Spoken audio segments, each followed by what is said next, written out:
The state government has introduced strict new rules for the development of wind farms in Victoria.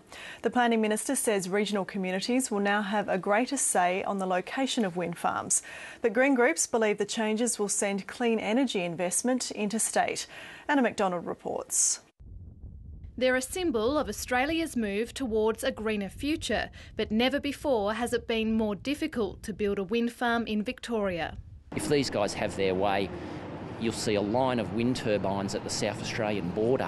The state government has introduced tough new planning regulations for wind turbines, as promised before the election.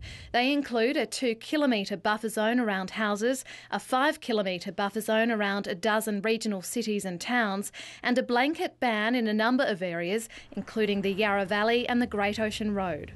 We don't oppose wind energy, quite to the contrary, but we don't just want them being built in an area that compromises regional Victorians. The changes won't affect the 1,000 turbines approved last year by the Labor government, but green groups say there's no doubt investors will look interstate. Victoria stands to lose about $3 billion of lost investment in wind power in regional Australia. The Macedon Ranges is one of 8 tourist areas in Victoria where wind farms are now banned.